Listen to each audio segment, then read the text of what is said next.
महिला डॉक्टर संपदा मुंडे यांनी आत्महत्या केल्यानंतर विविध प्रश्न उपस्थित केला जात आहे। संपदा मुंडे यांच्या कुटुंबियांनी गंभीर आरोप केले असून SITची स्थापना करण्याची मागणी केली। डॉक्टर संपदा मुंडे यांच्या आत्महत्येनंतर गंभीर आरोप केले जात असून ही आत्महत्या नव्हे तर हत्या असल्याचे सांगितले जाते। दररोज या प्रकरणात धक्कादायक खुलासे होताना दिसत आहेत। संपदा मुंडे यांच्या कुटुंबियांना नुकताच आता अत्यंत गंभीर आरोप केलेला आहे।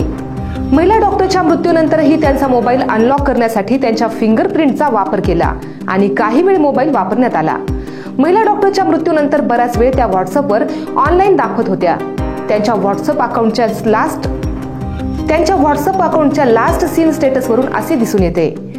महिला डॉक्टरने रात्री 1:30 वाजता आत्महत्या केल्याचे पोस्टमार्टम रिपोर्टमध्ये स्पष्ट सांगण्यात आले। मात्र रात्री 1:30 नंतर पुढे कित्येक तास महिला डॉक्टरचा मोबाईल वापरला जात होता। मृत्यूनंतरही सोशल मेसेजिंग ऍप ऍक्टिव्ह होते, त्यामुळे कोणीतरी ऍप वापरल्याचा संशय कुटुंबियांनी व्यक्त केला।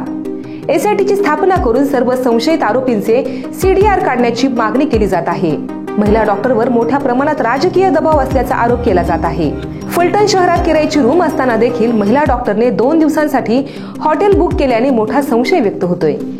अशाच महत्त्वपूर्ण बातम्या पाहण्यासाठी पाहत रहा लोकाशा न्यूज आणि आमच्या चॅनलला लाईक, सबस्क्राईब आणि शेअर करायला विसरू नका।